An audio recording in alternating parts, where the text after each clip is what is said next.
7ই December brigade parade গ্রাউন্ডে আমরা সমস্ত জাতি ধর্ম বর্ণ রাজনৈতিক দলমত নির্বিশেষে সমস্ত ভাইদেরকে আমন্ত্রণ জানাচ্ছি।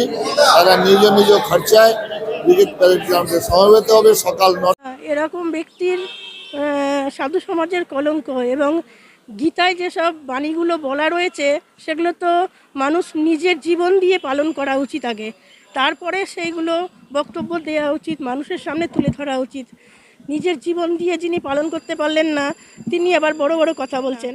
আমি এখন কঠিন অবস্থার মধ্যে দিয়ে যাচ্ছি, আজকে জীবনে সংগ্রাম করে চলেছি সব রকম দিক থেকে, অর্থনৈতিক দিক থেকে, সামাজিক দিক থেকে, সবার কাছে মুখ লুকিয়ে ঘুরে বেড়াচ্ছি। তো আমার তো জীবনটা সব শেষই হয়ে গেল। হ্যাঁ, কিন্তু ওনাকে তো সবাই দেখছি আবার সেই সম্মানের জায়গায় রেখে দিয়েছে। যেটা হয়েছে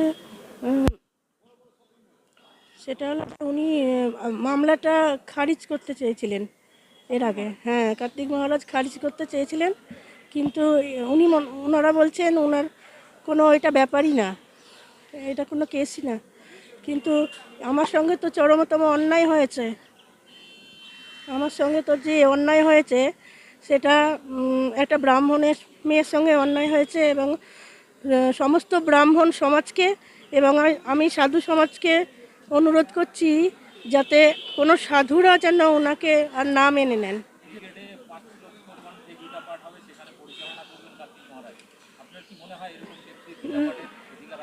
না না, এরকম ব্যক্তির সাধু সমাজের কলঙ্ক এবং গীতায় যেসব বাণীগুলো বলা রয়েছে সেগুলো তো মানুষ নিজের জীবন দিয়ে পালন করা উচিত আগে, তারপরে সেইগুলো বক্তব্য দেওয়া উচিত, মানুষের সামনে তুলে ধরা উচিত।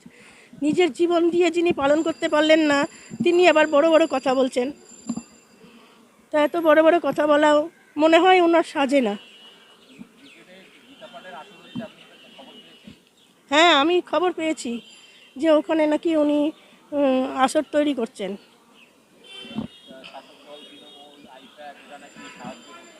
না না, আমাকে কেউ সাহায্য করেনি। তাহলে সাহায্য করলে তো আমার এখন এইরকম অবস্থা হয় না।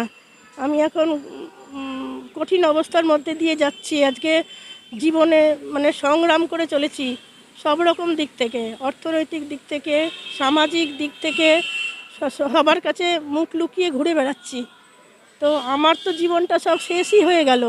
হ্যাঁ, কিন্তু ওনাকে তো সবাই দেখছি আবার সেই সম্মানের জায়গায় রেখে দিয়েছে। আমি তো সবাইকে অনুরোধ করব যে উনি এমন কিছু সম্মানীয় মানুষ নন যে ওনাকে সেই সম্মানের জায়গাটা দিতে হবে।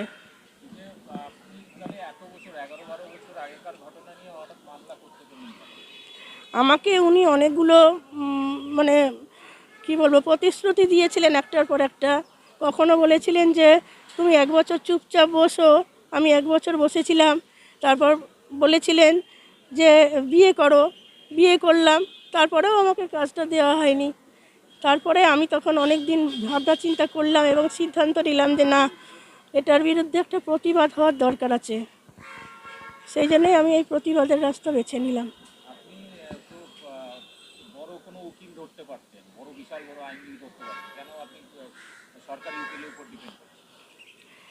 এবার আমার তো সেরকম অর্থ নেই যে আমি সেইভাবে দিয়ে আমার লোকবল নেই, অর্থবল নেই, আমি কিভাবে করবো, এগোবো কিভাবে?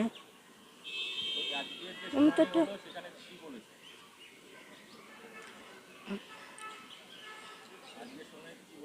আবার সোমবারের দিন আসতে বলেছেন।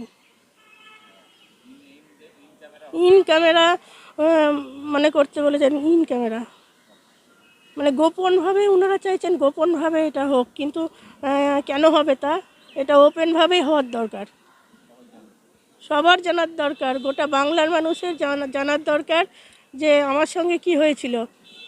আমি এর জন্য দরকার হলে হাইকোর্ট, সুপ্রিম কোর্ট সব জায়গায় ধর্ণা দেবো, না খেয়ে ঘুরে বেড়াবো।